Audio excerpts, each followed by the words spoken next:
अस्सलाम वालेकुम। आप सब सामीन और नाजरीन जो मुझे देख रहे हैं मेरे फेसबुक पे, जिसका नाम मरियम जुल्फ़िकार ट्रेनिंग वाली है, आप सबको बहुत बहुत खुशामदीद द ट्रेनर पॉडकास्ट की एक और बहुत ही शानदार एपिसोड में।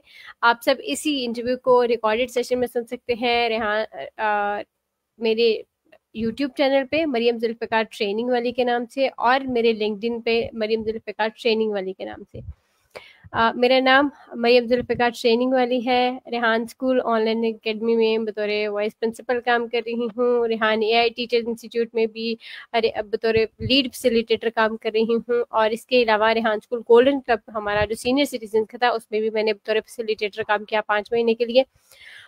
हमारा एक सिलसिला है जिसमें मैं अपने स्टूडियो में बहुत ही प्यारे और बहुत ही बारो मुअज़्ज़ज़ और दुनिया में नामवर शख्सियात को कोशिश करती हूँ कनेक्ट करने की, ताकि उनकी ज़िंदगी के बारे में जाना जा सके, उनकी स्ट्रगल के बारे में स्पेशली जाना जाए। क्योंकि हमें, जो मेरे जैसे छोटे-छोटे पॉडकास्ट हैं, उनको लगता है कि ज़िंदगी बहुत ही आसान है और हम तो कल ही पॉडकास्टिंग में बहुत नाम कमा लेंगे। ताकि उनसे सीखा जाए कि कितने चैलेंजेस के बावजूद भी उन्होंने अपने आप को बहुत ज़्यादा इस्तकामत और साबित कदम रहते हुए अपनी कामयाबी के मनाजिर को तय किया। इसी सिलसिले की कड़ी में आज जो मेरे साथ मौजूद हैं, बहुत ही काबिल एहतराम शख्सियत हैं। इनका नाम अगस्तिया कपूर है, और ये इंडिया के शहर मुंबई के रहने वाले हैं। आजकल कीनिया में मौजूद हैं। 25 साला इंडस्ट्री के तजर्बे के बावजूद पढ़ाई के दरस तदरीस के शोबे से मुंसलिक हैं। बहुत शौक है इनको सिखाने का, और अब कीनिया में ये छोटे बच्चों को सिखा रहे हैं। ये था इनका मुख्तसर सा तारुफ अगस्तिया कपूर सर का। आज इनसे बात करते हैं और इनके बारे में जानते हैं। इनके बारे में एक बात बहुत ही अच्छी बताती चलूँ कि इनका एक बहुत ही स्पेशल कनेक्शन है पाकिस्तान से।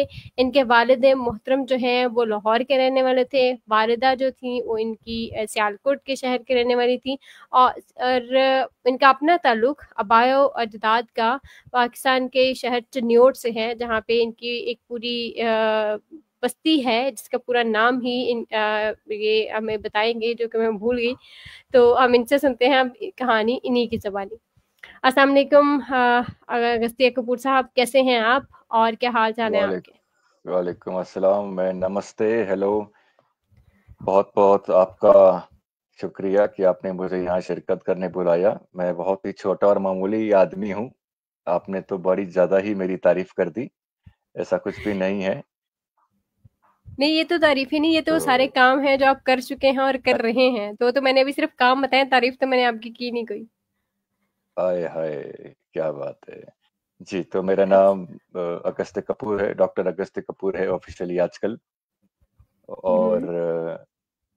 पैदाइश मेरी मुंबई इंडिया की है, मगर जैसे आपने बताया जो हमारा आबाई मरासिम है वो चिन्योट से है। जो मेरे फादर की तरफ से जो शायद पूरी जनरेशन हैं वो चिन्योट से रही हैं, और वहाँ पे कपूरादी गली नाम की जगह भी है।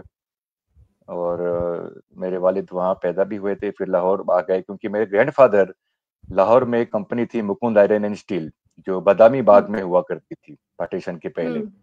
तो वहाँ हम्म। एज ए इंजीनियर बतौर काम किया करते थे। हम्म। और जो मेरी वालदेन हैं उनका मरासिम सियालकोट से है। और फिर पार्टीशन के बाद में एज ए रेफ्यूजीज पहले दिल्ली आ गए, और फिर जो मेरे वालिद हैं वो 1950s मुंबई आ गए। और हम्म। इसीलिए मैं फिर सबसे छोटा हूँ, थर्ड हम्म। चाइल्ड हूँ, और मैं मुंबई में ही पैदा हुआ। और क्योंकि बचपन से ही आर्टिस्ट था, कुछ डीएनए से मिला, कुछ पैशन से मिला, तो मैं चाहता था कि मैं टेक्निकल आर्टिस्ट बनूं, कैमरे के पीछे हम्म। वाला।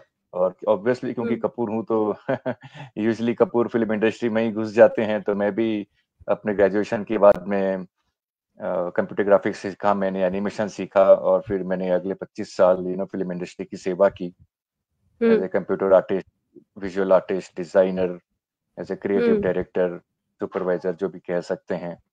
और टीचिंग का बहुत पैशन रहा है पहले से ही। तो अब नेक्स्ट चैप्टर है लाइफ का जो मैंने ओपन किया है, और as a full time teacher मैं पढ़ाई भी कर रहा हूँ, बैचलर्स कर रहा हूँ, मास्टर्स कर रहा हूँ, पीएचडी भी कर रहा हूँ। और मैं यहाँ आईबी स्कूल में एमवाईपी जो बच्चे हैं उनको विजुअल आर्ट्स और डिजाइन पढ़ाता हूँ। तो एक अगली जनरेशन ऑफ स्टोरी टेलर्स मैं तैयार करना चाहता हूँ, क्योंकि मैं जानता हूँ कि स्टोरी टेलिंग में बहुत बहुत ज़्यादा ताकत है, और ख़ास करके जब वो विज़ुअल होती है, तो अब मैं उस मुहिम में लगा हुआ हूँ, उस फिराक में लगा हुआ हूँ। बहुत खूब कपूर साहब। मेरा सवाल ये है कि आपने कैमरे के पीछे तक रह के 25 साल सफर किया, इतने अच्छे आपने लोग ट्रेन किए फिल्म मेकिंग में, वीडियो जो एनिमेशन है हाँ उसके जी। अंदर, कैमरे के ऊपर आने का कभी ख्याल नहीं आया कि मैं भी कभी हीरो जाऊं, एज ए विलन जाऊं, या कभी किसी आर्टिस्ट को आइडलाइज करते हुए आपको ख्याल आया कि नहीं मुझे भी एक्टिंग करनी चाहिए? नहीं, एक्टिंग का कभी शौक नहीं था, क्योंकि मैं बचपन से ही ड्राइंग और पेंटिंग में इंटरेस्टेड था, तो मैं समझ चुका था कि मुझे इन चीज़ों में ज़्यादा इंटरेस्ट है, ना कि एक्टिंग या कुछ और चीज़ों में। और ना ही मैं इतना खूबसूरत दिखता हूँ, ना ही मेरी कुछ बॉडी ऐसी है तो ऑब्वियसली वो तो पॉसिबल भी नहीं है। तो लेकिन मेरा इंटरेस्ट हमेशा से ही बिहाइंड द कैमरास ही रहा है। सही। तो नहीं, खूबसूरत आप माशाल्लाह से अब भी हैं, ये पता नहीं आपको किसने कह दिया कि आप खूबसूरत नहीं है, खूबसूरत आप अब भी हैं। बाकी रही फिजिक की बात, वो तो बन जाती है। अब आजकल फिजिक बनाना कौन सा मुश्किल काम है, जिम है, आप मेडिसिन हैं, सब कुछ है, तो आप सेम टू सेम हाय चल जाता है हाय, सारा काम। मैं तो तो बड़ा आलसी हूँ, मुझे जिम जाना पसंद नहीं है। अच्छा अच्छा, सही हो गया, ठीक। कपूर साहब मुझे ये बताइएगा, घर वालों की तरफ से कभी कोई आपको फिल्म इंडस्ट्री, पता नहीं हमारे यहाँ तो बड़ा इसको ऑड समझा जाता है कि नहीं नहीं ये बहुत अच्छी फील्ड नहीं है, यहाँ नहीं जाना, आपको घर वालों से सपोर्ट रही, या इसके मुकाबले में कोई कॉन्ट्रडिक्शन फेस करने को मिली और आप फिर भी आपने इस सफर को तय किया और आप यहाँ पहुंच गए? अरे कपूरों को क्या इसमें दिक्कत, क्या प्रॉब्लम हो सकती है? और ये सब पुरानी 1940s 50s की बातें हैं। उसके बाद जब 60s 70s आते आते, तो जब फिल्म इंडस्ट्री बहुत ही जोर शोर में चल गई, तो सबको पता ही अच्छा करियर है। और मैं तो 1979 में पैदा हुआ, और तब तक तो खैर बहुत ही हम बॉलीवुड पूरी दुनिया में मशहूर हो चुका था। और वैसे भी मेरे घर वाले सपोर्टिंग रहे हैं, और उसके ऊपर से मैं रेबल रहा हूँ, तो एनीवे मैंने कभी किसी की सुनी नहीं, तो कुछ फर्क नहीं पड़ा। सही। तो अच्छा, ये मतलब आपके यहाँ कपूरों में यही है कि वो फिल्म इंडस्ट्री में जा सकते हैं, तो क्या वो जो शाहिद कपूर और करीना कपूर हैं वो भी इसी फैमिली से हैं जैसे आपकी कपूर फैमिली है, या नहीं वो एक अलग फैमिली है और आप नहीं जानते उनसे? नहीं मिला तो नहीं हुआ नहीं, होगा वो ना फिल्म इंडस्ट्री में? हाँ, मिलना जुलना वो तो देखिए, वो लोग पेशावर के रहने वाले हैं। अ, अच्छा। लेकिन ज्यादातर जो कपूर हैं वो चिनिया लाहौर साइड के, पंजाब रीजन के हैं। सिर्फ वही हम्म। एक फैमिली है जो पेशावर की है। तो लेकिन अगर कहीं ढूंढेंगे, अगर खोदा जाए, तो कहीं ना कहीं ऑब्वियस रिलेशन निकलेगा, मगर उतनी कभी रिसोर्सेस नहीं मिले, ना ही कभी इंटरेस्ट आया। हाँ, मुलाकातें तो हुई। और लेकिन हाँ, कुछ ऐसे मुझे नहीं लगता है कोई डायरेक्ट कनेक्शन है। इनडायरेक्ट कनेक्शन होगा तो पता नहीं, क्योंकि ग्रैंडफादर भी इनकी भी वो भी फौत हो गए थे बहुत जल्दी मेरे पैदा होने से पहले। तो जो वालिद थे उनको भी बहुत ज्यादा पता नहीं था, तो बहुत ज्यादा पिछले रूट्स हमें पता नहीं है, तो हम्म। कनेक्ट नहीं कर पा रहे हम लोग। सही। तो आपके ग्रैंडफादर तो आपके आने से पहले ही फौत हो गए, तो आपको कैसे पता चला हाँ जी। आपके रूट्स जो हैं वो पाकिस्तान में चिन्योट के शहर से मिलते हैं, और ये सारी बिल्कुल। कैसे हिस्ट्री पता चली? मेरे ग्रैंडफादर ने एक किताब लिखी थी टेक्निकल इंजीनियरिंग पे ही, 1946 में। तो उसमें उन्होंने पहले ही पन्ने पे लिखा था, डेट लिखी थी 1946, और नीचे लिखा था चिन्यौट डिग्गी पार, एड्रेस लिखा था पूरा। और वो बुक हम बचपन से देख रहे थे, तो हमें पता था बचपन से कि चिन्यौट के रहने वाले हैं। और उसके बाद जब मेरी वालिद साहब की मौत हुई 2015 में, उसके पहले ही थोड़ा सा उनका इंटरव्यू हुआ था 1947 आर्काइव करके, बहुत बड़ा प्लेटफॉर्म है। तो ये लोग पाकिस्तान पार्टीशन के मारे लोगों का इंटरव्यूज करते हैं। तो फादर का बहुत बड़ा इंटरव्यू आया था। तो फिर उस पे कुछ लोगों ने कमेंट किया कि, तो फादर ने पूरी हिस्ट्री बताई अपनी कि कैसे हुआ, लाहौर में रहते थे, एकजुट मिलजुल के रहते थे, सब ये काम करते थे, गल सब कुछ बताया। तो फिर कुछ लोगों ने नीचे कहा कि अरे हम भी चिन्यौट के हैं। एक जो साहब है उन्होंने मुझे पर्सनल मैसेज किया कि मैं चिन्यौट में रहता हूँ, और आप मुझे अपना एड्रेस भेजें, मैं पता करता हूँ। तो उन्होंने ना ही सिर्फ उसको घर को ढूंढा, हमारी हवेली जो थी वहां पे, क्योंकि हम काफी अमीर थे उस वक्त, मर्चेंट्स थे, ऑब्वियसली कपूर हमेशा से अमीर रहे हैं। तो फिर उन्होंने उस हवेली की फोटो भी भेजी मुझे कि ये आपकी हवेली हुआ करती थी। और कुछ उन्होंने हमारे ग्रैंडफादर के बारे में पता करके हमें बताया भी। तो और बहुत इंटरेस्ट आ गया फिर मुझे कि ये तो बहुत अच्छी चीज, सोशल मीडिया की वजह से देखो हम कनेक्ट कर पाए, और फिर उससे दोस्ती भी हो गई हमारी अच्छी, और सब कुछ, और मैं बहुत कुछ जान पाया विद फोटोग्राफ्स पुरानी हवेली के। सोचो इससे ज्यादा और अच्छा क्या हो सकता है। सही, चलें जी, अल्लाह करे कभी मौका मिले आपको तो पाकिस्तान ज़रूर आएँ और अपनी उस पुरानी हवेली को ज़रूर देखें आप, जिससे आपको बिल्कुल कनेक्शन बिल्कुल। बहुत स्ट्रॉन्ग है। अम, हाँ जी। कपूर साहब, मुझे ये बताइएगा कि 25 साल के ये सारे फ़िल्म इंडस्ट्री के शोबा से आप मुंसलिक रहे, बहुत सारे लोगों से मिलना-जुलना भी हुआ, तो जो लोग स्क्रीन पे जैसे नज़र आते हैं, क्या रियलिटी में भी वो वैसे ही होते हैं या बहुत डिफरेंस है? हमें स्क्रीन में दिखने में कुछ और है और स्क्रीन के पीछे नजर आने वाली जो एक्चुअल पर्सनैलिटीज हैं वो कुछ और है।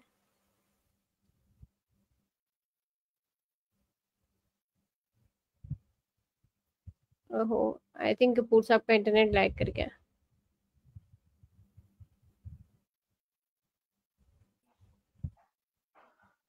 यस, सॉरी, जी आई एम बैक।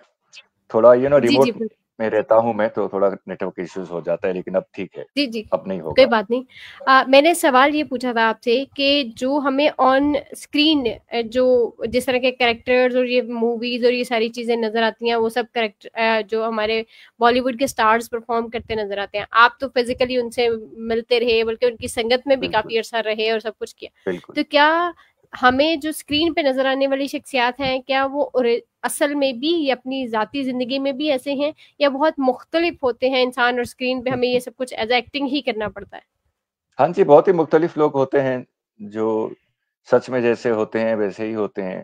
काफी सारे लोग बहुत अलग होते हैं, तो ऑब्वियसली नाम तो नहीं बता सकता, लेकिन ये स्क्रीन पे दुनिया अलग है, असली दुनिया अलग है। जो मैं 3 चीज़ों में बाँटता हूँ इन चीज़ों को, एक सोशल लाइफ़, एक पर्सनल हम्म लाइफ़ और एक प्राइवेट लाइफ़। तो हर इंसान की ये 3 लाइफ़ होती हैं, हम्म। और ख़ास करके ये फ़िल्म इंडस्ट्री में अक्सर देखा जाता है कि ऐसे लोग काफ़ी अलग होते हैं स्क्रीन पे, पर्सनल में अलग हैं, प्राइवेट में बहुत ही अलग हो जाते हैं कभी-कभी। तो कुछ ही लोग हैं जो सच में बहुत जेन्युइन हैं, और सही। यस। अच्छा अगस्तिया साहब, हमने तो ये सुना था कि दो लाइफ्स होती हैं, आपकी सोशल लाइफ या प्रोफेशनल लाइफ और आपकी पर्सनल लाइफ, ये तीसरी प्राइवेट लाइफ क्या चीज है, उसके बारे में बताइएगा। प्राइवेट लाइफ़ ये होती है कि इंसान जो अपना चेहरा किसी और को नहीं बताता, वो सिर्फ़ उसको पता होता है। ये एक मतलब आप ऐसी स लाइफ़ साइकोलॉजिस्ट होती भी है। हैं? मैं साइकोलॉजी का स्टूडेंट हूँ, और बहुत जिंदगी को करीब से देखा है, तब ये समझ पाया हूँ मैं कि ये 3 टाइप की स्टेजेस होती हैं। सही। अच्छा अगस्तिया साहब, अब आप थोड़ा सा अपने बचपन के बारे में बताइए कि एस आर्टिस्टिक लोग पढ़ाई में जो मैंने ऑब्जर्व किया वो बहुत अच्छे नहीं होते, माजरत के साथ। हाँ जी। आप बताएं, आप पढ़ाई में कैसे थे और पढ़ने में कितना दिल लगा के पढ़ते थे, या आर्ट में ज्यादा इंटरेस्ट रहता था और पढ़ाई से बहुत दूर भागते थे? पढ़ाई में मैं अच्छा खासा था, ऐसी बात नहीं है। टॉप 10 में मेरा रैंक आ जाया करता था जब तक मैं ग्रेड 10 तक था। मैं उतना ही हम्म मस्तीखोर भी था, बहुत नॉटी था, लेकिन मेरी पढ़ाई हम्म। में मेरा काफ़ी सारे सब्जेक्ट्स में बजाय सिर्फ आई थिंक मैथमेटिक्स के अलावा मुझे सारे सब्जेक्ट्स बहुत पसंद थे, और मैं काफ़ी दिलचस्पी से पढ़ता था, मुझे अच्छे नंबर भी मिलते थे, और ये सिलसिला कॉलेज के एंड तक चला। माइनस सही। अकाउंटिंग, क्योंकि मैंने कॉमर्स की, तो अकाउंटिंग जहाँ नंबर्स आए वहां मैं फंस गया। मगर उसके अलावा मुझे सब्जेक्ट्स में काफी इंटरेस्टेड रहता, पढ़ाई में भी अच्छा था, तो मैंने बैलेंस कर लिया अपने आप को। मगर सबसे best obviously art and craft में रहा मैं। सही, नहीं कोई बात नहीं। आर्टिस्ट लोगों का मैथ से वैसे ही नहीं बनती और मैथ वालों की आर्टिस्ट लोगों से नहीं ज्यादा बनती। सही हो गया। अच्छा अगस्ती साहब, मुझे ये बताइएगा, कितना ज़रूरी है अगर आपको एक्टिंग या फ़िल्म इंडस्ट्री के शोबों से मुंसलिक होना है, जैसे आप बिहाइंड द कैमरा जो है बहुत अच्छी फ़िल्म मेकिंग करते रहे, वीडियो एनिमेशन सिखाते रहे और सीखते भी रहे हाँ और जी। बहुत अच्छा काम किया आपने। पढ़ाई कितनी ज़रूरी है इस सारे सिस्टम के साथ ऐड होने के लिए, या इसके बगैर भी आप अगर एक्टिंग की स्किल्स हैं या आपके अंदर एनिमेशन की बिल्कुल। स्किल्स, जैसे आजकल लोग स्किल सीख लेते हैं और एजुकेशन पे ज़्यादा फोकस नहीं करते, दोनों में से किस चीज़ को ज़्यादा प्रेफर करते हैं आप? दोनों ही एग्जाम्पल्स हैं हमारे पास। ऐसे हिस्ट्री में बहुत सारे ऐसे एग्जाम्पल्स हैं जो जो स्कूल से निकले या कॉलेज से निकले, लेकिन जिन्होंने क्रिएटिव लाइन में बहुत अच्छा किया, और ऐसे भी एग्जांपल्स मिलेंगे जिन्होंने काफ़ी अच्छी पोस्ट ग्रेजुएशन भी की, पोस्ट ग्रेजुएशन की, और वो भी आगे बढ़े। मगर मेरे हिसाब से एक बेसिक एजुकेशन एक इंसान को, एक ह्यूमन को एक डेवलप, एक ग्रो करवाती है। तो आपको पास बेसिक ग्रेजुएशन होना बहुत जरूरी है, मतलब बेसिक एजुकेशन होना बहुत जरूरी है। एक इंसान एजुकेटेड होना इंपॉर्टेंट है, ताकि आप जब माशरे में निकलते हैं तो आप बात कर सकें। अगर आप कुछ बना रहे हैं तो आपको उसके बारे में पता हो, आप काइंड हो सकते हैं, आप कंपैशनेट हो सकते हैं। आप बहुत सारी चीजें हैं जो एजुकेशन आपको हेल्प करती है। अगर आपने बिजनेस भी सीखा समझो और उसके बाद आप आर्टिस्ट बने, तो वो तो और भी अच्छा है, क्योंकि आपको दोनों पहलू आ जाएंगे। क्योंकि बनाने के बाद बेचना भी तो है। तो मेरे हिसाब से एजुकेशन, एक बेसिक एजुकेशन हो तो बहुत अच्छा होता है। एक इंसान you know is very important, अगर आप बैलेंस कर सके तो। वरना एग्जाम्पल्स बहुत टाइप के हैं दुनिया में, अलग अलग एग्जाम्पल्स मिल जाएंगे। सही। अच्छा अगस्त्य साहब, हमारे यहाँ ये एक बहुत बड़ा फियर है, और लोगों को हमने देखा भी है सब चीजों में, कि आर्टिस्ट लोग चाहे ऑन कैमरा हूँ या ऑफ कैमरा लोग हूँ, उनकी जिंदगी के जब एक पीक एरिया चल रहा होता है तो वो बहुत अच्छी, बड़ी प्यारी और बड़ी लेविश लाइफ होती है। जैसे जैसे वो डिक्लाइन शुरू होता है तो वो बिल्कुल कॉर्नर होते जाते हैं। हाँ जी, इसी एक रीजन की वजह से बहुत सारे लोग इंडस्ट्री को पसंद नहीं करते। ये क्यों होता है? बिल्कुल। मेरे ख्याल से ये तो हर इंडस्ट्री में होता है, क्योंकि आपको एक आदत पड़ जाती है, एक कमाई की और एक खर्च करने की। आपको एक लाइफस्टाइल की आदत पड़ जाती है। आपका ईगो बहुत ज्यादा इन्फ्लेट हो जाता है। ईगो इतना, आपका जो अना कहते हैं, वो इतना ज्यादा बढ़ जाता है। और फिर जब वो सडनली चीजें चली जाती हैं, आपको कुछ काम नहीं मिल रहा है, तो आप पगला से जाते हो। फिर आपको इमोशनल टर्बुलेंस हो जाता है, आप परेशान होने लगते हैं, शायद डिप्रेस भी हो जाते हैं। और फिर वो सीढ़ी नीचे नीचे जिंदगी की तरफ चली जाती है। मगर काफी लोग इसको अच्छे से बैलेंस कर पाते हैं, गिरते उठते हैं। मगर हाँ, कुछ ही लोग समझ पाते हैं। लेकिन ज्यादातर लोगों का फिर यही, एक बार अहंकार, एक बार ईगो, एक बार अना आ गया, बढ़ गया, और खर्चे तय हो गए, लाइफस्टाइल आपने इतनी लाइविश कर ली, और आप ये सोच ही नहीं रहे हैं कि किसी दिन जो ऊपर गया है वो नीचे भी आएगा, ग्रेविटी है, ये इंसान भूल जाता है। तो उसकी तैयारी नहीं करते। लगता है हम्म। कि हाँ, बस यहाँ से सब अच्छा ही होगा, तो नॉट नेसेसरली। ऊपर नीचे, या कभी सिर्फ नीचे नीचे भी जाता है। खास करके बिल्कुल। बॉलीवुड में, हॉलीवुड में अपना बहुत एग्जाम्पल है, जो ऊपर चढ़े और एकदम से धड़ाम नीचे गिरे। बिल्कुल। ऐसे गिरे कि शायद उनकी जिंदगी ही खत्म हो गई, कोई पूछ भी नहीं रहा है उनको आज की डेट में। वैसा भी हो बिल्कुल जाता ऐसे है। ही है। बिल्कुल ऐसे ही है, आप सही कह रहे हैं। अच्छा, आपने इतना सारा काम किया, सब कुछ करने के बाद आपको फिर दोबारा से ये दरसो तदरीस यानी पढ़ाने सिखाने का फिर से क्यों जुनून शुरू हो गया? अगर आप पढ़ भी रहे हैं और सिखा भी रहे हैं। कॉलेज का टाइम से ही, या स्कूल में एक हाथ टीचर ने बड़ा इंस्पायर किया था, कॉलेज में एक हाथ टीचर ने बड़ा इंस्पायर किया था। तो कहीं ना कहीं ये सीड था कि मैं भी कभी फुल टाइम टीचिंग करूंगा। As a part time trainer या लेक्चरर तो मैं कर ही रहा था पिछले बहुत सालों से। मतलब जब से हम्म। मैंने शुरू किया, थोड़ा एक तजुर्बा हुआ, तो मैं कॉलेजेस, इंस्टीट्यूट्स में वीकेंड पे जाया करता था, एनजीओज में बच्चों को पढ़ाने। वीकेंड लेक्चर्स हो गया, वर्कशॉप हो गया छोटा मोटा। लेकिन फिर बाद में धीरे धीरे पिछले कुछ सालों से मेरी इच्छा हुई कि नहीं, मैं फुल टाइम करना चाहता हूँ। और अब काम कर हम्म। लिया, ठीक है, अब नए स्टोरी टेलर्स को गाइडेंस भी तो देनी है, उनको भी तो तैयार करना है, वो कौन करेगा? और नॉट नेसेसरली हम्म। कि कॉलेज और इंस्टीट्यूट से काम अच्छी तरीके से कर पाते हैं। तो बहुत इंपॉर्टेंट है कि तजुर्बेकार लोग इस टीचिंग की लाइन में आए और नए स्टोरी टेलर्स को मोल्ड करें। क्योंकि स्टोरी टेलर्स ही दुनिया के सबसे पावरफुल लोग हैं, और वही इस दुनिया में अगर कुछ भी बदलाव लाना है तो वो ला सकते हैं। सही। बेहतरीन।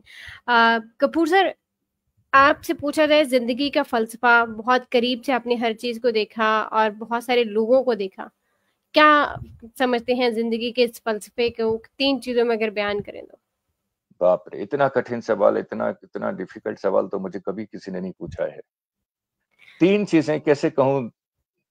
दुनिया जिसे कहते हैं जादू का खिलौना है, मिल जाए हम्म। तो मिट्टी, खो जाए तो सोना है। तो अगर इस चीज को हम याद रखें तो हम अपने आप को बैलेंस कर सकते हैं। और सही। दूसरा मैं कहूंगा कि बी द चेंज, ये बहुत बड़ा इंपॉर्टेंट फलसफा है, जो महात्मा गांधी, जो हमारे इंडिया के फादर ऑफ नेशन कहलाते हैं, उनका ये थॉट था कि बी द चेंज। तो अगर आप कुछ क्या करना चाहते हैं दुनिया में, तो पहले आपको अपने आप से शुरू करना पड़ेगा। वो एक सही। बड़ा इंपॉर्टेंट फलसफा है जीवन का। और मुझे लगता है एक और फलसफा जो मैंने सीखा है, वो है variety is the spice of life. तो अलग अलग चीजें हाँ। करिए, ऐसा नहीं कि बस एक ही चीज करते रहें पूरी जिंदगी। अलग अलग चीजें ट्राई करिए, अलग अलग पर्सपेक्टिव लीजिए, ताकि आपको होराइजन बड़ा हो जाए जी। हम्म। सही। अभी जैसे कि आपने कहा ना बी द चेंज, तो इस बी द चेंज के सफर में बहुत सारी मुश्किलात भी आती हैं, बहुत सारे हाँ जी, सेटबैक्स भी आते हैं, आपको बहुत बिल्कुल। क्रिटिसिज्म फेस करना पड़ता है। उसको कैसे आप बैलेंस करें कि आप अपनी जो काम करना चाह रहे हैं वो भी करते रहें और लोगों के जो बिल्कुल। क्रिटिसिज्म आ रहा है उसको कंस्ट्रक्टिवली लें। तो जैसे अगर आप देख सकती हैं तो मेरे नाम के आगे मैंने अपने टाइटल में चेंज मेकर भी लिखा है, तो काफ़ी कम्युनिटी सर्विस करता आ बिल्कुल। रहा हूँ बहुत सालों में। डीएनए से भी मिला कुछ हम्म। और कुछ पैशन से भी आया। हम्म। तो पहले-पहले जब कम्युनिटी सर्विस शुरू की तब लगा कि ये मैं कर रहा हूँ। तो एक अना आ जाता है, ईगो आ जाता हम्म। है कि अरे मैं कर रहा हूँ। तो जब जो कोई कहता है तो फिर बुरा भी लगता है और कोई तारीफ करता है तो बड़ा अच्छा भी लगता है। लेकिन धीरे-धीरे ये सीखा हम्म। कि करने वाला मैं नहीं हूँ। वो अल्लाह है, भगवान अच्छा। है, गॉड है, जिसको भी आप कह लीजिए, जो भी सुप्रीम एंटिटी है, करने वाला तो वो है, हम तो हम्म। सिर्फ एक मीडियम है। तो जब हम करने वाले ही नहीं, हम डूअर ही नहीं है, तो क्या हम्म। कोई गाली दे या कोई तारीफ करे, फिर उससे फर्क नहीं पड़ता है इवेंचुअली। फिर दैट डजंट मैटर कि कोई क्या भी कहे, क्योंकि करने वाला तो मैं हूं नहीं, मैं तो एक मीडियम हूँ सिर्फ। तो जब ये समझ में आता है, उसके लिए सही। बहुत समय लगता है, बहुत वक्त लगता है। और जब वो समझ आ जाता है तो फिर लगता है कि हाँ भाई, मैं तो सिर्फ एक मीडियम हूँ। और फिर लोग तो खैर, कुछ तो लोग कहेंगे, लोगों का काम है कहना, ऐसा एक फेमस गाना भी है बॉलीवुड का। तो अगर हम हर एक की बातों पे अगर ध्यान देने लगे तो हम मेंटली इल हो जाएंगे। तो हमें छोड़ना हम्म। होगा जवाब देना, और रिएक्ट करना के बदले रिस्पॉन्ड करना। Respond is silence, silence is also a respond. तो हमें जवाब देना ही छोड़ना पड़ेगा। जो भी बोला थैंक सही। यू, बस अच्छा। मैं तो उतना ही कहता हूँ। सही, बहुत जबरदस्त। अच्छा कपूर साहब, आपने जैसे कि अभी बताया कि आप जब बहुत अच्छे काम भी कर रहे थे, मतलब इंडस्ट्री में एक नाम था और सारे काम कर रहे थे, अभी भी बहुत अच्छे काम कर रहे हैं, तो आप बहुत छोटे छोटे काम भी किया करते थे। किसी का बोझ उठा लेना, किसी के लिए बिल्कुल, सफाई कर देना, और किसी बिल्कुल। जगह को जाके रहने के काबिल बना देना। लोग ये नहीं समझते थे कि कपूर इतनी बड़ी फैमिली का नाम, इतना एक फिल्म वाला काम करके और आके फिर ये क्या काम कर रहे हो, तुम्हारे करने वाले ये काम है। तो बड़ा तो तो इंसान, कैसा लगता था ये सब। मरियम जी, बड़ा इंसान तो अपने अमालों से बनता है। अपने सरनेम से, या अपने बैंक में कितने पैसे हैं, या क्या कपड़े, घड़ी, फोन रखा है, उससे नहीं। और हर अमाल उतना ही आला है, इसमें बड़ा छोटा जैसा तो कुछ नहीं है। और अगर माशरत की हम्म। सेवा नहीं करेंगे तो माशरत कैसे बनेगा, कैसे सुधरेगा, कैसे बढ़ेगा? और फिर देश, ये पूरी दुनिया, धीरे धीरे धीरे हमें तो करना है, और कौन करेगा ये? तो खैर, और ये सब तो सभी को सही। करना चाहिए, हर एक इंसान को करना हम्म। चाहिए, और छोटी छोटी चीजें करनी चाहिए। मैं तो बोलता हूँ, बड़ी बड़ी चीजों का सपना देखे ही ना। Only take do small things with big love. सही। कपूर सर, तीन चीजें जो आप किसी भी न्यू यंगस्टर एक्टर्स को, या जो आपकी फील्ड में जैसे फिल्म मेकिंग में आना चाहते हैं, स्टोरी टेलिंग में आना चाहते हैं, आप सजेस्ट करेंगे ये तीन चीजें बेहतर कर लो तो तुम्हारे लिए बहुत सारी अपॉर्चुनिटीज होंगी। हाँ जी, सो पहले तो अपने आप में वो पैशन और लव क्रिएट करो कि भाई मुझे एक आर्टिस्ट बनना है, मैं कहानी कहना चाहता हूँ, मैं स्टोरीज कहना चाहता हूँ। पहले तो वो तय करें कि ये सच में मैं जीवन में करना चाहता हूँ। मैं चाहता हूँ कि मैं एक्सप्रेस कर सकूं अपनी बातें दुनिया के पास, और दुनिया को ऑब्जर्व करके वो भी एक्सप्रेस कर सकूं। दूसरी कि उसकी पढ़ाई भी करें और उस पे सीखें भी, काम भी करें, उसको पढ़ाई भी करें और उसके लिए मतलब उस चीज की पढ़ाई करें, कोर्सेज करें, फिर इंटर्नशिप्स करें, काम करें, वो भी करें। और तीसरी चीज ये है, मुझे लगता है कि ओपन माइंडेड रहें हर चीज के लिए।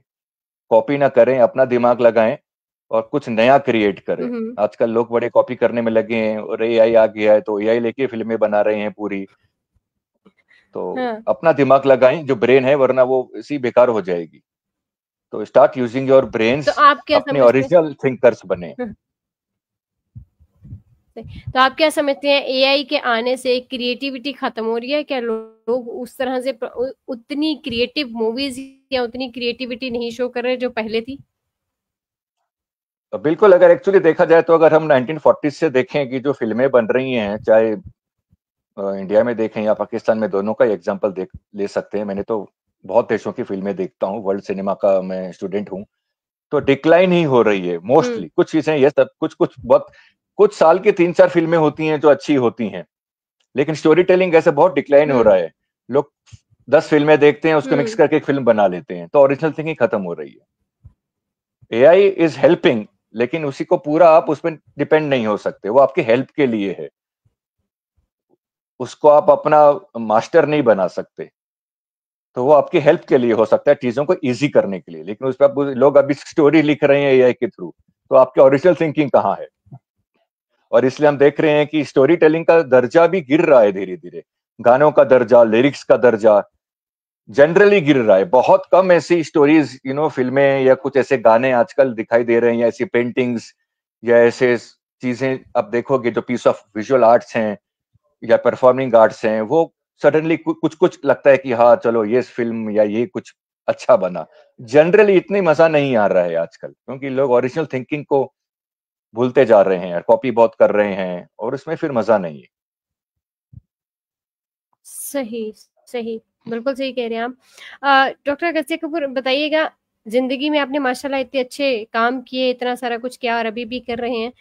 कितने चैलेंजेस बर्दाश्त किए और फिर भी आपने अपनी हिम्मत नहीं हारी कि नहीं, ये मेरा पैशन है और मुझे ये करना है। क्योंकि हमारे यहाँ हम पहले ही चैलेंज पे घबरा जाते हैं कि नहीं, बस खत्म, अब नहीं कुछ नहीं, और ऐसा कर तो लेते नहीं हैं, है। कुछ छोटा कर आप लेते हैं, लोग कुछ भी और नहीं कर लेते घबराते हैं, आप लोग भी सही करते हैं। मैंने इस लाइफ में बहुत ज्यादा चैलेंजेस खास फेस नहीं किए हैं। थोड़ी बहुत फाइनेंशियल चैलेंजेस थे, मुझे एक्चुअली स्कूल के बाद में बैचलर ऑफ फाइन आर्ट्स करना था, मगर क्योंकि वो एक्सपेंसिव हम्म। कोर्स है, क्योंकि कैनवस चाहिए, कलर्स चाहिए, लॉन्ग आवर्स लगाने पड़ते हैं, तो वो पॉसिबल नहीं था। तो मैंने जानबूझ के फिर कॉमर्स ले लिया, क्योंकि कॉमर्स सिर्फ 3 घंटे का कॉलेज होता है और फीस बहुत कम होती है, ताकि मैं दिन भर काम भी हम्म। कर पाऊं और अपने लिए अपनी फीस भी मैं खुद ही भरा करता था। मैंने स्कूल के बाद में कभी घर से पैसे वाह। मांगे भी नहीं, और ना मुझे देने की सिचुएशन आई कभी। तो वो एक 5 साल मुझे लगता था यार, मुझे कब मैं सीखूंगा, कब मैं फाइन आर्ट शुरू करूंगा, मगर साथ साथ में धीरे धीरे वीकेंड्स पे जा जाके जो पहचानता था उनको, उनके साथ बैठ के रात भर सीखा करता था, वो कॉलेजेस में जा जाके या उनसे मिल मिल के। तो एक छोटा चैलेंज वहां आया।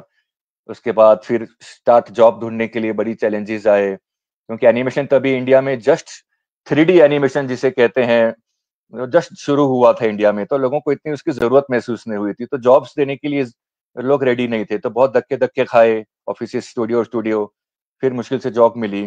फिर जब जॉब मिली तो दिन रात काम करना पड़ता था, और मेरा घर दूर था तो पैसे मिलते नहीं थे, सैलरी नहीं मिलती थी न्यू कमर को, तो मैं स्टूडियो में ही सो जाया करता था। मंडे आता था, सैटरडे घर जाता था, और स्टूडियो में इतना ठंडा एसी होता था और सोने के लिए कुछ खास होता नहीं था, तो 3 कुर्सियां लगा के देर रात काम करके 3 कुर्सियों पे ठंडे एसी में सो जाया करता था, चद्दर ओढ़ के कभी मिलती थी तो, जो घर से लाया करता था।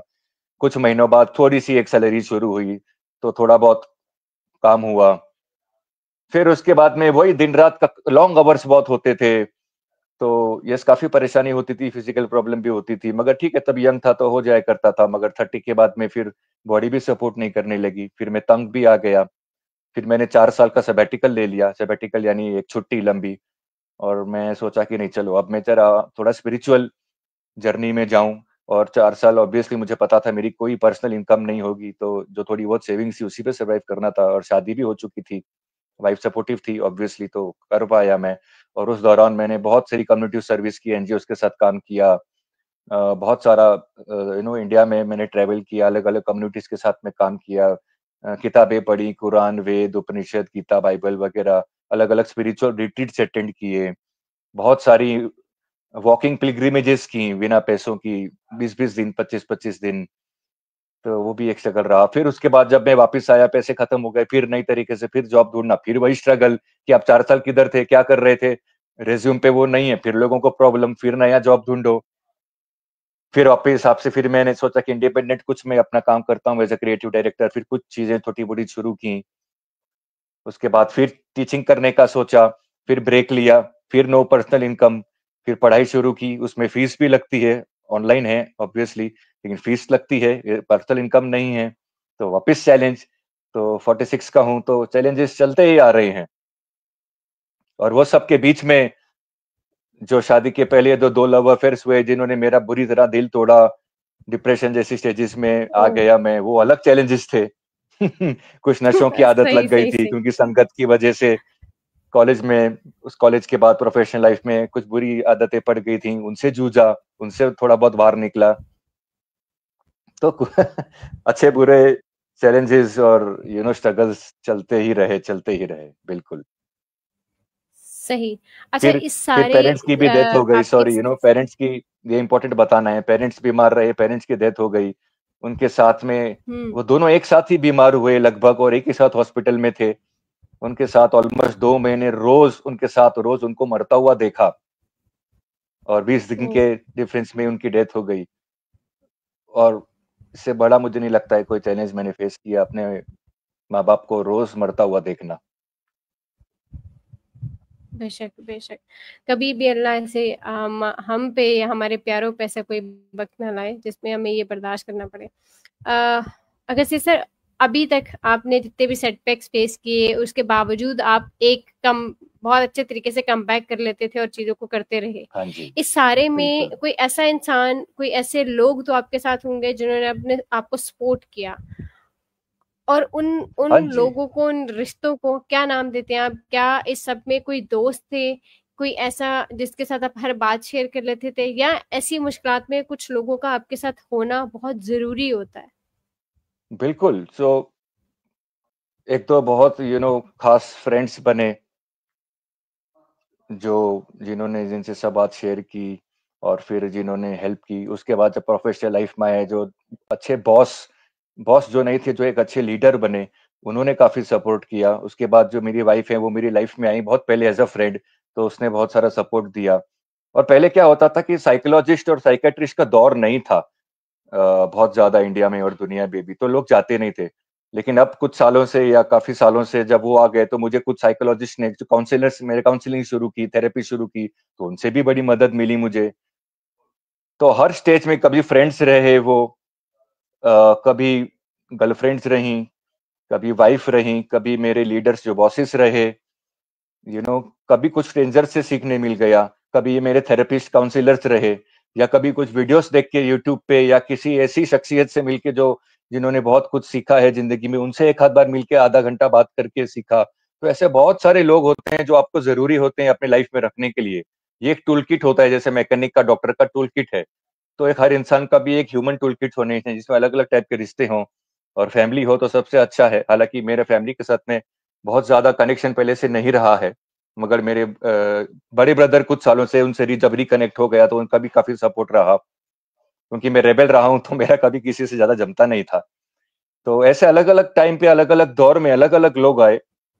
और पहले मैं थीश था, तो मैं बहुत ज्यादा यू नो भगवान और उस पे भी विश्वास करता था, लेकिन आजकल मैं टूवर्ड्स ज्यादा अथिस्ट हूँ। तो अब मेरा विश्वास या इंटरेस्ट उन चीजों में ज्यादा नहीं है। तो मैं सोचता हूँ इंसान अपनी हम्म। तकदीर खुद बनाता है, बना भी सकता है, मगर हाँ, कुछ ना कुछ एक एंटिटी होगी जो कर सकती हेल्प, आपकी ओवरलुक करती है, मगर मुझे उसमें हम्म। बहुत ज्यादा इंटरेस्ट नहीं है। मगर हाँ, मैं अपने सही। ही स्पीशीज पे, चाहे वो ह्यूमंस हो या एनिमल्स या बर्ड्स हो या नेचर हो, उस पे भी काफी, नेचर ने काफी हेल्प किया। जब भी परेशान होता हूँ, आज भी मैं दरिया किनारे, सी शोर पे चला हम्म। जाता हूँ, 1 घंटा बैठता हूँ, समुद्र के साथ में बातें करता हूँ, वो मुझे बड़ा अच्छा लगता है।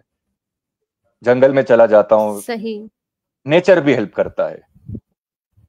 बिल्कुल, नेचर इटसेल्फ में बहुत बड़ी थेरेपी है और हमें हमें बहुत सारी जी, चीज़ों में हेल्प करती है। अगर से बिल्कुल। सर, आप कंप्यूटर की और इस दुनिया से बहुत पहले से ही रोशनास थे, और एक टाइम था जब ये हाँ चीज़ें जी, नहीं आई थी। इसी तरह हाँ से जी, आजकल एक नई चीज़ जो है वो टेक्नोलॉजी के दौर में एंटर हो चुकी है, और हम सब उससे अभी आहिस्ता-आहिस्ता फ़ेमिलियर हो रहे हैं, या जो कि है मुखातिब हो एआई रहे की हैं। वर्ल्ड। अभी हम हाँ जी, बिल्कुल। अभी हम जिस तरह से आपने सफ़र शुरू किया कि लोग नहीं जानते थे वीडियो एनिमेशन को, 3D को, और आपने उसको फिर आहिस्ता-आहिस्ता वो जॉब और वो चीज़ें सारी सर्च करना शुरू किया और उसके लिए अपॉर्च्युनिटीज़ बनी। इसी तरह एआई के बारे में अभी बहुत कम लोग इसको अडॉप्ट कर रहे हैं। जानते तो अब हैं, अवेयरनेस तो थोड़ी बहुत आ रही है, लेकिन अडॉप्टेबिलिटी नहीं है। आपने ये सेट हम्म। ऑलरेडी ये सेटबैक्स फेस किए हैं, ये चैलेंजेस फेस किए हैं।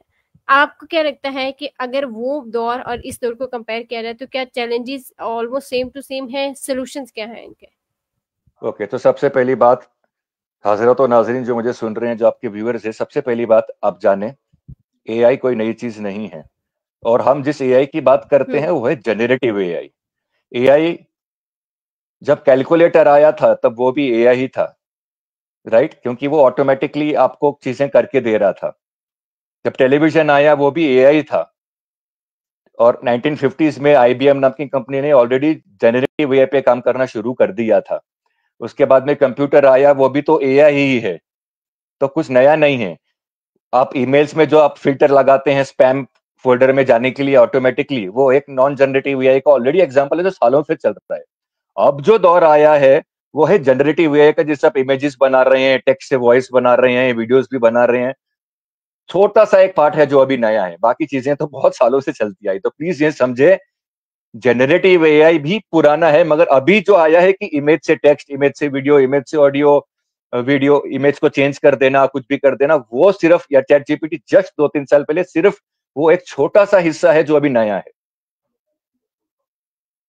और वो इजी है सीखना, क्योंकि जब कंप्यूटर आया 1990s में, एटलीस्ट इंडिया में तो आ चुका था, तो बहुत लोगों ने बोला नहीं नहीं ये जॉब्स खा लेगा, जॉब्स खा लेगा। कुछ नहीं हुआ, करोड़ों लोगों को जॉब मिली।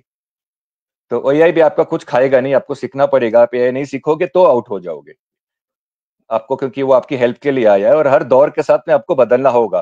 पहले इंसान कपड़े नहीं पहनता था, फिर पत्ते पहनता था, फिर कपड़े आए। पैदल चलता था, फिर पहिए बने। अगर हम बोलते कि नहीं नहीं हमें पहिए नहीं चलते, तो चलते रहते आज भी। फिर हवाई जहाज बना, अलग अलग चीजें बनी, टेलीफोन, वो रेडियो आ गए, धीरे धीरे टेलीफोन आए, मोबाइल फोन आ गया। तो अगर हम अडॉप्ट नहीं होंगे तो हम डिमिनिश फिनिश हो जाएंगे, हम खत्म हो जाएंगे। तो हमें कंटिन्यूसली अपने आप को अडॉप्ट करते रहना पड़ेगा, हर जनरेशन को। एडॉप्ट और बिल्कुल, पेरिश, बेहतरीन हो गया। सिंपल अभी फंडा है। आप बिल्कुल, सही। अभी आपने एक सवाल के जवाब में कहा कि जो आजकल स्टोरी टेलर्स हैं, वो एआई बेस्ड स्टोरीज क्रिएट कर रहे हैं, जिसमें कि आपकी स्टोरी का मज़ा नहीं है, क्रिएटिविटी नहीं है, और वो आपको उस तरह से आप ऑडियंस अट्रैक्टिव नहीं हो रही। तो फिर इस एआई को किस तरह से वो ज़्यादा से ज़्यादा यूज़ करके अपनी फ़िल्म मेकिंग को और अपनी क्रिएटिविटी को बढ़ा सकते हैं? सो बेसिकली कोई लिखता है कि राइट अ हॉरर स्टोरी, बस इतना ही लिख देगा तो एक स्टोरी जनरेट हो जाएगी। मगर देखिए असली कहानियां कहाँ हैं? इस दुनिया में 8 बिलियन लोग हैं। अभी भी 8 बिलियन फिल्में और बन सकती है, हुँ, क्योंकि हर एक इंसान एक चलता फिरता नॉवल है। तो सबसे बिल्कुल, इंपॉर्टेंट एक ऑब्जर्वेशन है। तो जितना आप एआई को डेटा देंगे, वो आपको उतनी रियलिस्टिक चीजें बना के देगा। 1 लाइन 2 लाइन लिखने सही। के बदले अगर आप उसमें जितने ऑब्जर्वेशन डाल, देखो स्टोरी टेलर के लिए बहुत इंपॉर्टेंट है कि वो लोगों को ऑब्जर्व करते रहे, छोटी छोटी चीजें। और फिर अगर वो हुँ, डालते रहे उसमें, तो आपकी कहानी हुँ, और इंटरेस्टिंग और रियल लाइफ रियलिस्टिक होती जाएगी, जिसको लोग रिलेट कर पाएंगे। तो आई थिंक वही बेटर यूज करना सही। सीखना है। सिर्फ यही सीखना नहीं है, यही को बेटर बिल्कुल, कैसे यूज बिल्कुल। करना है, वो अपने आप में एक टास्क है। सही, सही। बिल्कुल आप सही कह रहे हैं। आर्टिस्टिक लोग जो होते हैं उनकी ऑब्जर्वेशन बहुत ज़्यादा होती है, और वो बहुत बिल्कुल सेंसिटिव और हसास भी होते हैं। आपने अपनी ज़िंदगी में इतने सारे चैलेंजेस बर्दाश्त किए हैं, क्या उसकी रीज़न कहीं ये भी तो नहीं कि आप बहुत ज़्यादा इमोशनल हैं, या ये सिर्फ़ बिल्कुल बेशक। आर्टिस्ट के बारे में कहा ही जाता है, आर्टिस्ट इमोशनल नहीं होते? नहीं नहीं बेशक। सो साइकोलॉजी तो ये प्रूव कर चुकी है कि भाई कुछ अलग टाइप के, ऑब्वियसली हम थोड़े ज्यादा सेंसिटिव होते हैं, ज्यादा ऑब्जर्वेशनल होते हैं। हमारी यू नो थोड़े से हम डेफिनेटली डिफरेंट होते हैं, इसलिए तो वो एक्सप्रेशन हम कर पाते हैं बड़ी इजीली। और इसलिए हम उस एक्सप्रेशन बनाने के लिए हुँ, तरसते हैं। ये उस फिराक में रहते हैं कि हम एक्सप्रेस करते हैं, क्योंकि हमें बहुत जल्दी कुछ चीजें फील हो जाती हैं और हम चाहते हैं कि हम उसको एक्सप्रेस करें, ताकि कोई इससे सीखे, कोई रिलेट हुँ, करे हुँ। और कुछ हो आगे। तो यस, यूजुअली सही, आर्टिस्ट होते हैं ज्यादा ज्यादा सेंसिटिव होते हैं, ज्यादा इमोशनल होते हैं सही। जनरली। हम नॉर्मली जो लोग बहुत ज़्यादा इमोशनल हैं, लेकिन वो आर्टिस्ट नहीं हैं, क्या सजेस्ट करेंगे आप उनको कि वो किस तरह से अपने इमोशनल इम्बैलेंस को बैलेंस कर सकें? बिल्कुल, एक्सप्रेस करने के बहुत तरीके हैं। पर्सनल डायरी लिख सकते हैं, आप अपना ब्लॉग बना सकते हैं जिसको आप प्राइवेट रख सकते हैं, नॉट नेसेसरी कि दुनिया को बताना जरूरी है। सभी आउटरोवर्ट एक्सो जैसे इंट्रोवर्ट होते हैं, एक्सट्रोवर्ट होते हैं, नॉट नेसेसरी कि सभी एक्सट्रोवर्ट हों। आप अपना ब्लॉग बनाएं, अपनी डायरी लिखें, अपनी पेंटिंग्स बनाएं, लेकिन अपने आप को एक्सप्रेस करना जरूरी है। अगर वो आपकी जो फीलिंग्स है वो अंदर रह जाएंगी, तो आप इमोशनल टर्बुलेंस होते रहेगा और आप अलग अलग मेंटल इलनेस फेस करने लगेंगे। तो it's very important to do it. अगर आप किसी से बात कर सके तो बहुत अच्छा, और अगर आप काउंसलिंग या थेरेपिस्ट कर सकें तो सबसे अच्छा, प्रोफेशनल के पास जा सके तो सबसे अच्छा। और ना छोटे छोटे स्टेप्स तो ये हैं, डायरी, पेंटिंग्स, ब्लॉग्स, उसके जरिए अपने आप को हम्म। धीरे धीरे धीरे धीरे अपनी चीजों को बाहर निकालें। सही। डॉक्टर कपूर साहब, मैं आपसे पूछना चाहूंगी कि आपके नजदीक कामयाबी क्या है? मैं जिंदा हूँ, वो सबसे बड़ी कामयाबी है मेरे हिसाब से। बस मेरी लाइफ की स्टेटमेंट अब यही है, पहले कुछ और थी लेकिन आजकल यही हम्म। है कि मैं जिंदा हूँ अगर आज अभी। और भले हाथ नहीं है, दोनों पैर नहीं है, बोल नहीं सकता हूँ, सुन नहीं सकता हूँ, मगर अगर दिमाग चल रहा है और दिल में प्रेम हम्म। है, दिल में प्यार है, आशिकी है, तो इससे बड़ी कामयाबी हम्म। कुछ नहीं। क्या कामयाबी के जो पैरामीटर्स हैं वो टाइम टू टाइम बदलते रहते हैं? बिल्कुल बदलते रहते हैं। एक बच्चे के लिए कुछ और होगा कि भाई मैंने एक छोटा सा पेपर प्लेन बना दिया, वही कामयाबी हो गई। चलना सीख लिया, कामयाबी हो गई। उसके बाद में थोड़ा हम्म। और आगे बढ़े तो भाई कुछ नंबर आ गए अच्छे एग्जाम में तो कामयाबी हो गई, किसी ने शाबाशी दी तो कामयाबी हो गई। कॉलेज में गए तो भाई इश्क लड़ा दिया, कोई बॉयफ्रेंड गर्लफ्रेंड बन गई तो कामयाबी हो गई। उस रिश्ते में थोड़ा और आगे बढ़ गए तो कामयाबी हो गई। फिर कोई अच्छा जॉब या बिजनेस सेटअप कर लिया, कोई गाड़ी ले ली, कोई आईफोन ले लिया तो वो कामयाबी हो गई। कोई अच्छा पार्टनर मिल गया, कामयाबी हो गई।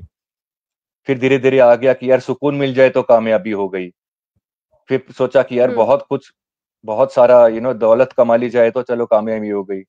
फिर कभी सोचा कि नहीं यार, ये हम्म। सब कुछ तो दे देना चाहिए, सब कुछ दे दिया जाए, ज़कात में दे दिया जाए, चैरिटी में दे दिया जाए। कभी लगता है कि वही कामयाबी हो गई।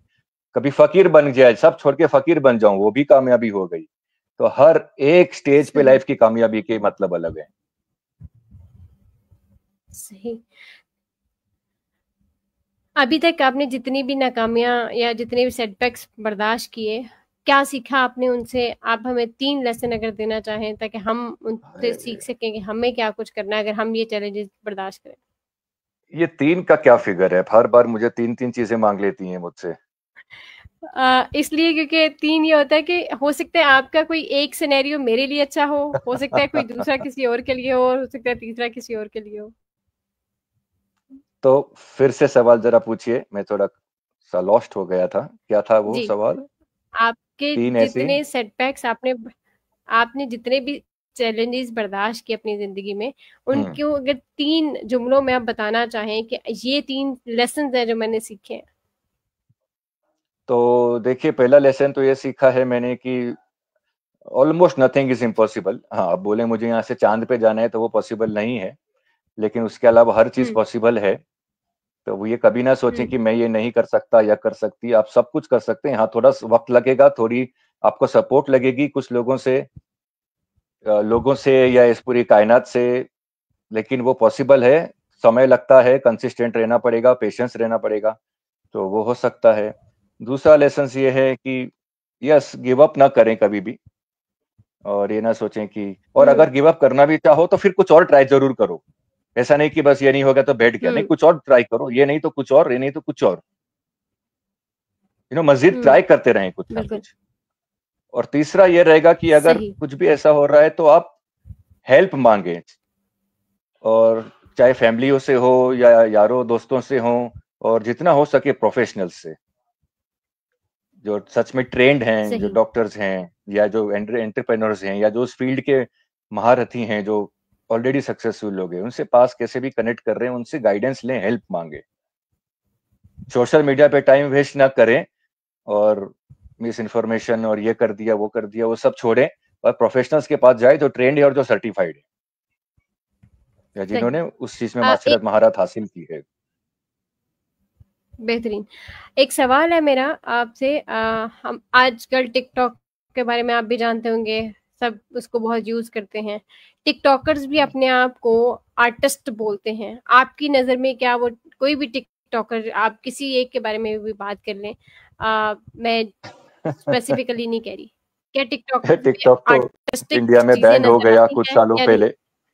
टिकटॉक तो वैसे भी इंडिया में बैन अच्छा। हो गया बहुत साल पहले, लेकिन हमारे पास इंस्टा रील्स है, फेसबुक है, यूट्यूब रील्स हैं, शॉर्ट्स हैं, तो चलते रहते हैं। हाँ ठीक है, वो भी एक टाइप के आर्टिस्ट है, मना नहीं कर सकते। कुछ ना कुछ क्रिएटिविटी वो भी करते हम्म। हैं। मतलब कुछ कुछ बड़ी बेहुदा होती है, क्योंकि देखो बेहुदा चीजें लोगों को सबसे ज्यादा पसंद, लोगों को दो तीन चीजें बहुत पसंद है। सही। जैसे हम हमारी स्टोरी टेलिंग की दुनिया में अगर देखा जाए तो थोड़ा फ्रैंक होना चाहता हूँ, सेक्स और वायलेंस सबसे ज्यादा चलता है। और ये शॉर्ट्स वगैरह में बेहुदगी लोगों को बड़ा पसंद आता है, देखने के लिए मजा आता है उनको, क्योंकि उनके पास टाइम है, तो वो सोचते हैं यार कुछ बेहुदगी देखें तो बड़ा मजा आता है। तो कुछ लोग हैं जो बेहुदगी करके फेमस हो जाते हैं, कुछ लोग सच में अच्छा कंटेंट बनाते हैं। तो पता नहीं, मुझे नहीं पता कि बेहुदगी भी शायद एक आर्ट है, क्योंकि वो भी सबको नहीं आती। तो आई थिंक शायद सभी आर्टिस्ट हैं अपने अपने नजरिए से, वो अपना, कोई लोग तो अपना घर ही चला रहे हैं उससे, तो ठीक है, कोई बात नहीं, उनका घर चल रहा है अगर कुछ चीजों से, तो हो सकता है अपने आप में उनका आर्ट लोगों को अगर अच्छा लग रहा है तो व्हाई नॉट। अल्टीमेटली लोग ही डिसाइड करते हैं, क्या करें। बिल्कुल कोई ना वे, I think everybody is an artist. चाहे फिर उसमें आप ग्रेड दे सकते हो कि हाँ ये लेवल है, ये बी लेवल है, या आप कुछ उसको अपने हिसाब से जज कर सकते हैं कि यार ये बहुत अच्छा बन गया, मजा आ गया। जैसे फॉर एग्जांपल अगर मैं बताऊं, बचपन में हम पाकिस्तानी सीरियल देखते थे बकरा किस्तों पे, बड़ा मजा आता था, मैंने 100 बार के ऊपर देखा है, वो बड़ा ही फनी सीरियल था। तो अभी अगर मैं कोई ऐसा दूसरा सीरियल टीवी पे देखता हूँ, मुझे हंसी नहीं आती है, तो मैं सोचता हूँ यार वो लेवल ए लेवल था, और ये तो शायद बी सी या डी लग रहा है मुझे, तो मैं कंपेयर कर सकता हूँ, उतने मेरे में यू नो काबिलियत है। तो फिर वो आप डिसाइड कर सकते हैं, आप उसको ग्रेड दे सकते हैं। बिल्कुल सही। बहुत अच्छा लगा कपूर साहब आपसे बात करके, स्पेशली फिल्म इंडस्ट्री की दुनिया और ये सारी चीजें सुन के और सीख के कि ये भी एक दुनिया और कितनी मुख्तलिफ दुनिया जो हमें स्क्रीन पे कुछ नजर आती है और पीछे कुछ है। कोई ऐसा सबक जो आप हम सबको देना चाहें जिससे हम सब के लिए एक नसीहत हो और हम उससे बहुत कुछ सीख सके, जो कि आपने अपनी जिंदगी से सीखी हो? बस मैंने सीखा है कि सबसे बड़ी जो दौलत है वो अमन है। अगर हम सब लोग मिलकर अमन की ओर कोशिश करें और अपने कदम अमन की ओर बढ़ाएं, चाहे वो सबसे स्टार्टिंग विद अवर सेल्फ, पहले खुद के अंदर अमन पैदा करें, फिर अपने परिवार में, अपने दोस्तों में, अपने गली में, मोहल्ले में, माशरत में, अपने शहर में, अपने देश में, अपने कॉन्टिनेंट में, और फिर धीरे धीरे पूरी दुनिया में। मुझे लगता है उससे बड़ी दौलत और कोई नहीं है। तो अमन की ओर ध्यान दें, और सोशल मीडिया में जो झगड़े और जो हेटरेट फैलाई जा रही है, मिस इन्फॉर्मेशन, उस पर ना ध्यान देते हुए, और इसीलिए पहले अपने आप पे काम करना पड़ेगा समझने के लिए कि वो क्या सच है और क्या नहीं। तो अमन की और अमन से बड़ा कोई दौलत नहीं है। अगर आप शांति से रात को सो पाते हैं तो उससे अच्छी और कोई बात नहीं है। और सही। एक छोटा सा शेर भी कह सकता हूँ, क्योंकि मैं तबीयत से शायर भी हूँ। जी जी, बिल्कुल बिल्कुल, मैं यही कहने वाली थी, आपसे दरख्वास्त है कि एक शेर भी हम सुनना चाहेंगे, जो कि आप शायरी और उर्दू सीख रहे हैं माशाल्लाह से, तो हाँ जी, मैं टीचर जो है वो लाहौर से रहने वाली है, बड़ी यंग सी मोहतरमा है, बहुत अच्छी हैं, वो मुझे उर्दू सिखाती हैं, और मैंने जानबूझ के लाहौर से चूज किया ताकि इंटर कंट्री कनेक्शंस बने रहें। तो वो शेर अभी हाल ही में लिखा है मैंने, कि कहता हूँ कि जिंदगी में जब भी नकदो तबसरा किया जाए, जिंदगी में जब भी नकदो तबसरा किया जाए, यानी जब भी अपनी लाइफ को रिव्यू क्रिटिक करें, तो जिंदगी में जब भी नकदो तबसरा किया जाए, दोस्तों से नहीं दुश्मनों से भी मशवरा किया जाए। क्या बात है। इसी शेयर के साथ इख्तिताम करते हैं। बहुत शुक्रिया कपूर साहब आपके टाइम का, और एक बार फिर से आपने मेरी दावत कबूल की और ये इंटरव्यू दिया, मुझे बहुत शुक्रिया। बहुत कुछ सीखने को मिला आपसे, और जाना कि दुनिया में इंसान सब एक ही तरह के बसते हैं, चाहे वो बॉर्डर के इस पार हूँ या उस पार हूँ, इंसान तो सब एक ही जैसे हैं। ये सरहदें या लोग उनको जो है किसी भी तरह से मुतासिर नहीं कर सकते। बहुत शुक्रिया, और इसी के साथ बिलीव मी, इजाजत जाने से दीजिए पहले सामीन। आर्ट आर्ट एक ऐसी चीज है जिससे सरहदें नहीं बांध के रख सकती। बिल्कुल ऐसी है, बिल्कुल ऐसी है। नहीं, बहुत उम्मीद है बहुत जल्द इंशाल्लाह हम आपको पाकिस्तान में देखेंगे, और आपके जो आबाई शहर है चन्योट, उसमें भी आपको जरूर देखेंगे। और बहुत शुक्रिया आपके वक्त का और आपकी बहुत प्यारी इल्म से भरपूर बातों का, जो आपने आपसे की और आपसे सीखा। ये थे आज हमारे साथ डॉक्टर अगस्तिया कपूर मुंबई से, जिन्होंने हमें बहुत कुछ सिखाया फिल्म मेकिंग के बारे में, जिंदगी के फलसफों के बारे में, और स्पेशली वो सारी तकालीफ जो उन्होंने बर्दाश्त की, मसाइल बर्दाश्त किए, और उसके बावजूद आज जिंदगी में इतने कामयाब शख्स हैं। इसी के साथ इजाजत दीजिए, अपना रखें बहुत सारा ख्याल। एक और मेहमान के साथ फिर से आपकी खिदमत में हाजिर होंगी, मरियम जुल्फिकार। अल्लाह हाफिज।